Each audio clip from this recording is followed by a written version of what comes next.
नमस्कार मेरे प्यारे साथियों। आइए आज हम कल के वीडियो में पर्यायवाची पर हम बात कर चुके हैं। 2-3 वीडियो जा चुका है, 2 वीडियो। आज हम बात करेंगे अनेकार्थी शब्दों पर। अनेकार्थी शब्द इसलिए लेके आए हैं कि पर्यायवाची और अनेकार्थी में संबंधता क्या है, संबंध क्या है, हम आज उसको पूरी तरीके से डिटेल जान लेते हैं कि अंतर दोनों में क्या है। क्योंकि एक ही शब्द के उसके भी कई कई अर्थ निकलते हैं अलग अलग शब्दों के, और इसमें भी अनेकार्थी अर्थात एक कोई शब्द होगा उसके अनेक अर्थ होंगे वहाँ पर भी। तो पर्यायवाची और इन दोनों की निकटता के लिए हम इसको आज लेके आए हैं। आइए हम शुरुआत करते हैं अपने क्लास की। लेकिन जिन लोगों ने अभी तक वीडियो को नहीं देखा या जो भी बच्चे हमारे वीडियो को चैनल को सब्सक्राइब नहीं किए हैं वो चैनल को सब्सक्राइब कर लें और वीडियो को पूरी तरीके से अंत तक देखें। यहाँ पे उनको कुछ ना कुछ ज्ञान जरूर मिलेगा, परीक्षा उपयोगी तथ्य जरूर यहाँ से मिलने वाला है। तो आप लोग देर ना कीजिए, अपनी पढ़ाई में जुट जाइए। और एग्ज़ाम कब हो जाए कोई पता नहीं है, इसीलिए एग्ज़ाम का इंतज़ार ना करते हुए अपनी तैयारी को जारी रखिए। आइए हम शुरुआत करते हैं अपने क्लास की। आज हम बात करेंगे अनेकार्थी शब्दों की। अनेकार्थी शब्द होते क्या हैं? सबसे पहली चीज तो आता है कि अनेकार्थी शब्द होते क्या हैं। अनेकार्थी जो होते हैं वो होते क्या हैं? तो याद रखना, एक शब्द का अनेक अर्थ, एक शब्द का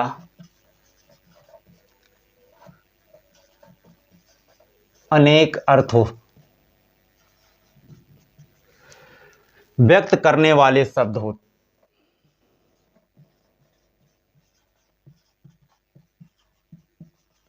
व्यक्त करने वाले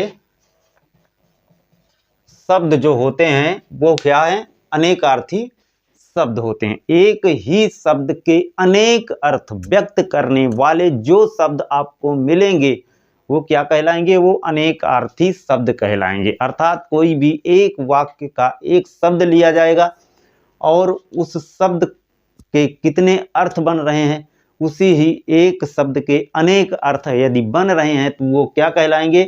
अनेकार्थी शब्द कहलाएंगे। जैसे हम बात करते हैं,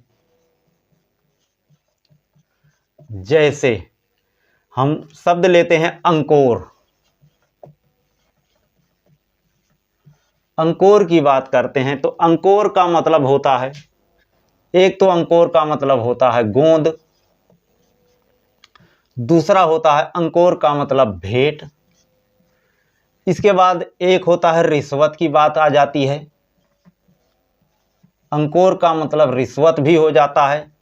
इसके बाद जो सुबह सुबह नाश्ता करते हैं उसे हम कलेवा बोलते हैं। कलेवा, कलेवा भी अंकोर का अर्थ प्रकट करता है। और दोपहर को जो हम नाश्ता करते हैं या उसे हम बोलते हैं दोपहरी। ठीक है, तो गोंद हो गया, भेंट हो गया, रिश्वत हो गया, कलेवा हो गया, दोपहरी हो गया, ये अंकोर के अनेक अर्थ निकल रहे हैं। अंकोर के जो ये अर्थ निकल रहे हैं यही है अनेकार्थी। अंकोर क्या है? अंकोर अनेकार्थी शब्द है। बस इतना ही छांटना रहता है कि भिन्न अर्थ वाला शब्द बताइए। तो यदि अंकोर का मतलब आपको पता है कि रिश्वत, कलेवा, गोंद, भेंट, दोपहरी, तो इसके अलावा जो शब्द यदि पूछा जाता है, हम बात कर लेते हैं जल की, और ऑप्शन में एक शब्द दे दिया गया जल, तो जल क्या है? इससे भिन्न है। तो 3 शब्द जो मिलेंगे वो लगभग समानता रखते हुए एक ही अर्थ वाले मिल सकते हैं, या एक अर्थ के अनेक अर्थ वाले शब्द मिल सकते हैं और एक उनसे भिन्न रहेगा, तो वही होगा अनेकार्थी या एक शब्द। ठीक है, अब हम बात करते हैं, जैसे और उदाहरण लेते हैं। अम्ब, अम्ब, अम्ब का मतलब होता है आम का वृक्ष भी होता है,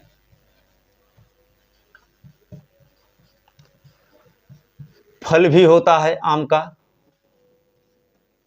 आम का फल भी होता है। अम्ब, अम्ब किसे कहा जाता है? माता को भी अम्ब कहा जाता है और दुर्गा माता को भी अम्ब कहा जाता है। ठीक है, अम्बे। तो अम्ब का भी अनेक अर्थ निकल रहा है। ये क्या हो गया? अम्ब अनेकार्थी शब्द हो गया। बस इतना ध्यान रखना है कि एक शब्द का जो कई अर्थ निकलते हैं, कई अर्थ आते हैं, उसे ही हम अनेकार्थी शब्द कहते हैं। और ले लेते हैं, अंबर की बात करते हैं हम। अंबर, अब अंबर की बात करते हैं तो अंबर का मतलब तन को ढकने वाला भी हो सकता है, वस्त्र जिसे बोलते हैं। इसके बाद कपास भी इसे बोला जाता है, कपास भी बोला जाता है। अभ्रक जो होता है, अभ्रक भी इसको बोलते हैं। बादल भी बोलते हैं अंबर को, बादल भी बोलते हैं। अंबर को पर्यायवाची में हमने देखा था अमृत भी बोलते हैं, और तो और आकाश भी बोलते हैं। ठीक, तो अंबर के कई अर्थ हो गए, वस्त्र हो गया, कपास हो गया, अभ्रक हो गया, बादल हो गया, अमृत हो गया, आकाश हो गया। ये क्या है? ये अंबर के अनेक अर्थ निकल रहे हैं। तो अंबर क्या हो गया? अनेकार्थी शब्द हो गया। इसी प्रकार हम आगे बात करते हैं अचल की। अचल, अचल का एक अर्थ होता है पहाड़, ये भी अचल ही है। ठीक है, एक होता है अटल, अटल जिसे बोलते हैं दृढ़। ठीक है, अटल के बाद हम एक और शब्द लेते हैं निश्चल, निश्चल हो गया। ये अचल के अनेक अर्थ निकल रहे हैं, जो 1 2 3 4 अर्थ। पहाड़ हो गया, अटल हो गया, निश्चल हो गया। तो यहाँ पे क्या हुआ? अचल क्या है? अनेकार्थी शब्द है। इसके बाद हम एक बात और कर लेते हैं अदिति की। अदिति, अदिति को एक तो प्रसंगों में जो टीवी वगैरह पे आते रहते हैं धारावाहिक, वहाँ पे अदिति का नाम आप लोगों ने सुना होगा। तो अदिति ज़्यादातर देवताओं की माता के रूप में भी इन्हें जाना जाता था। देवताओं की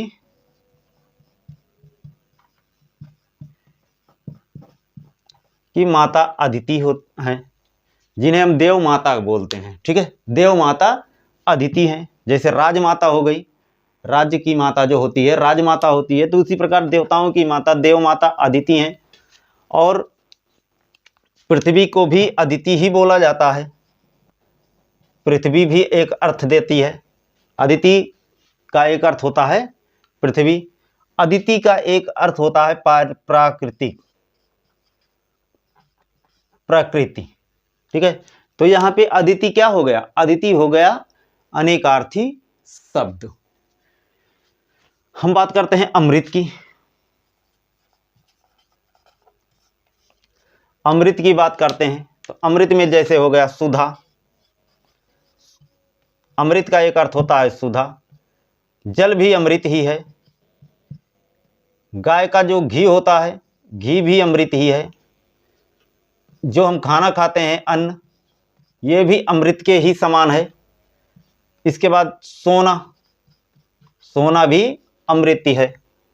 ठीक है, तो सोना चाहे वो बिस्तर पे सोना हो, चाहे पहनने वाला सोना हो, दोनों ही अमृत है। ठीक है, दोनों ना मिले तो दिक्कत। तो अमृत, सुधा, जल, घी, अन्न, सोना, तो ये क्या हो गया? अमृत। अमृत यहाँ पे अनेकार्थी शब्द हो जाता है। तो आप लोग इसका स्क्रीनशॉट ले लीजिए, फिर आगे हम बात करते हैं।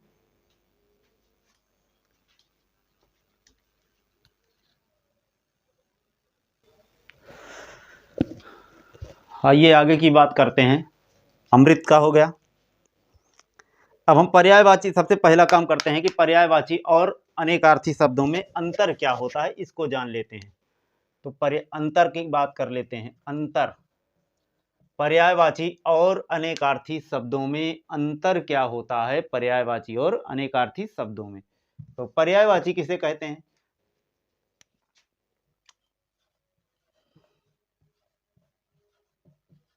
पर्यायवाची किसे कहते हैं?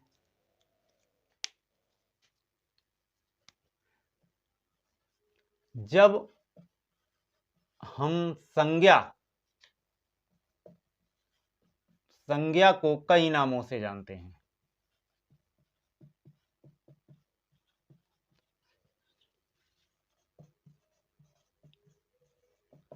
जब हम संज्ञा को कई नामों से जानते हैं, कई संज्ञा के कई अर्थ निकालते हैं, तो क्या हो जाती है? पर्यायवाची हो जाती है। ध्यान रखना, बस छोटा सा है। संज्ञा को कई नामों से जानते हैं तो उसे हम पर्यायवाची कहते हैं, जबकि प्रसंग को बदलते ही, ध्यान रखना, अनेकार्थी शब्द प्रसंग बदलते ही शब्द का अर्थ कुछ और हो जाता है, उसे ही हम अनेकार्थी शब्द कहते हैं। बस इतना सा जानना है, ठीक है। पर्यायवाची किसे कहते हैं? जब हम संज्ञा को कई अर्थों कई नामों से जानते हैं, पर्यायवाची कहलाते हैं। अनेकार्थी शब्द किसे कहते हैं? प्रसंग को बदलते ही जब शब्द का अर्थ बदल जाए, वही क्या है? अनेकार्थी शब्द होता है। बस इतना सा है, छोटा सा। और दो चार हम देख लेते हैं अनेकार्थी शब्दों को। जैसे गो की बात करते हैं। गो, इंग्लिश का गो मत जान लेना कि जाना, ठीक है। हिंदी में गो, गो की बात करते हैं तो गो का एक अर्थ होता है गाय, गाय को भी तो गो कहते हैं। एक अर्थ होता है पृथ्वी, पृथ्वी। एक अर्थ होता है दिशा, एक अर्थ होता है माता, गाय को माता भी कहा जाता है, तो गो माता हो गया। एक अर्थ हो गया सरस्वती, एक अर्थ इसका निकलता है इंद्रिय, इंद्रिय। और गो का कोई अर्थ वाणी हो गया। तो ये गो के कई अर्थ निकल रहे हैं। अब यहाँ पे ध्यान रखना है कि गो क्या है, एग्जाम में ऑप्शन दे दिया गया, तो गो आप लोगों को जानना पड़ेगा कि गो अनेकार्थी शब्द है। बस इतना सा, ठीक है। तो ये गो हो गया। इसके बाद हम और एक देखते हैं, घन की बात करते हैं। घन, गणित वाला घन नहीं है, ये हिंदी का घन है, ध्यान रखना। तो घन का मतलब होता है बादल। प्रसंग में देखा होगा, आप लोगों ने सुना होगा घन, घन घोर घटा अर्थात बादल, ठीक है। इसके बाद एक घन होता है जो लोहा, जो लोहे का काम करते हैं, वो क्या करते हैं? बड़ा सा हथौड़ा लेते हैं, पीटते हैं, तो क्या है? ये भी एक घन ही है। तो क्या है इसको? क्या? बड़ा हथौड़ा, बड़ा हथौड़ा। और गणित की भाषा में एक घन ये भी होता है, ये भी घन है, ठीक। जिसके लंबाई, चौड़ाई, ऊंचाई, ठीक है, लंबाई, चौड़ाई, ऊंचाई सब हो, वो क्या है? घन कहलाते हैं। तो गणित की भाषा में भी घन होता है। अब बात करते हैं चक्री क्या है, चक्री की। अब यहाँ पे घन जो हो गया ये अनेकार्थी शब्द हो गया। बात करते हैं चक्री। चक्री, चक्री किसे? चक्रधारी अर्थात भगवान विष्णु को भी चक्री कहा गया है। तो विष्णु, विष्णु, ठीक है, विष्णु। इसके बाद चक्रीय जो चक्का घुमाते हैं, जिनका, जिन्हें बोलते हैं क्या, मिट्टी के बर्तन वाले, कुम्हार, कुम्हार, कुम्हार को भी चक्री ही कहा जाता है। तो भी यहाँ चक्री क्या हो गया? ये भी अनेकार्थी शब्द हो गया। चपला की बात करते हैं। चपला, चपला किसे कहते हैं? चतुर, चपला कौन होता है? स्त्री होती है, स्त्री को भी चपला कहा जाता है, चंचल स्त्री जो होती है।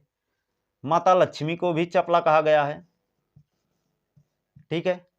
बिजली, बिजली को भी चपला ही कहा गया है। तो चपला के भी अनेक अर्थ निकल आए। तो चपला क्या है? अनेकार्थी शब्द है, ठीक है। हम बात करते हैं जया की। जया के भी अनेक अर्थ हैं। जया दुर्गा माता को भी कहा गया है, पार्वती माता को भी कहा गया है।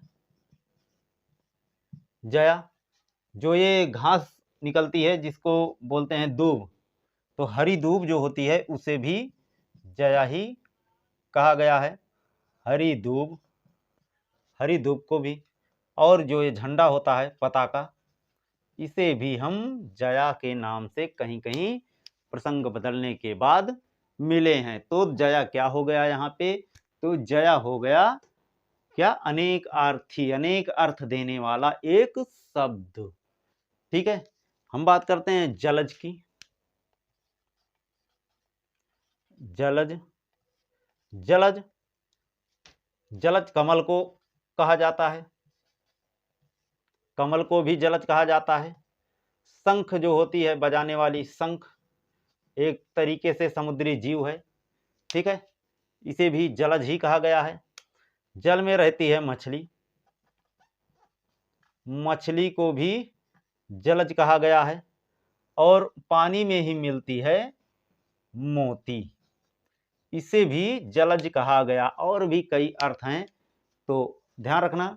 मैं ये यहाँ पे ये बताना चाह रहा हूं कि एक शब्द के अनेक अर्थ, अनेक अर्थ वाले जो शब्द हैं वही अनेकार्थी होते हैं। बाकी बहुत सारे अनेकार्थी शब्द हैं, सबको याद रखना मुश्किल है। इसीलिए प्रसंग बदलते ही, यही इतना ध्यान रखना, प्रसंग बदलते ही शब्दों का अर्थ बदल जाए उसे हम अनेकार्थी शब्द कहते हैं। प्रसंग को बदल के देखना, प्रसंग क्या है, यदि प्रसंग के तहत पूछता है तो वहां ध्यान रखना और उसका और भी थोड़ा दिमाग लगाना पड़ेगा वहां पे कि इसका और भी अर्थ तो नहीं हो सकता। बहुत सारे अर्थ हैं, जैसे पर की बात करते हैं तो पर का मतलब होता है पंख, पर का मतलब होता है ऊपर, पर का मतलब बिस्तर पर। तो यहाँ पे पर की बात करते हैं तो यहाँ भी कई अर्थ निकल रहे हैं, तो थोड़ा खुद भी दिमाग लगाना पड़ेगा जिससे कि समझ में आ जाए। बाकी याद रखना मुश्किल ही है, सब कुछ याद नहीं हो सकता। अगर आप लोग दिमाग का प्रयोग करेंगे अपने आप आसानी से सारी चीज़ें आसान होती चली जाएंगी। इसका आप लोग स्क्रीनशॉट ले सकते हैं, स्क्रीनशॉट ले लीजिए। फिर मिलेंगे अगले वीडियो में। आप लोगों का सपोर्ट बना रहा तो 1 या 2 वीडियो हम इसकी लेके आएंगे, कम से कम 40-50-100 जो भी हो सके। आप लोगों को बता दें अनेकार्थी वाले शब्द जो एग्जामों में पूछे गए हैं उन्हीं की बात हम करेंगे, उससे ज़्यादा कोई बात नहीं करेंगे। कल के वीडियो में हम देखेंगे प्रश्न और उत्तर को, कि कैसे प्रश्न पूछे जाते हैं, कैसे हम उसका उत्तर दे सकते हैं, किस तरीके से हमारी समझ विकसित होनी चाहिए एग्जामिनर के हिसाब से, किस तरीके से वो पूछ रहा है भले ही मुझे याद नहीं है, लेकिन हम उसका उत्तर कैसे एग्जामिनर को दें कि हाँ इसका उत्तर ये सही होगा। हम कल इस पर चर्चा करेंगे, कल हम बात करेंगे। तो लोगों तक वीडियो को शेयर कीजिए। फिर मिलते हैं अगले वीडियो में। नमस्कार।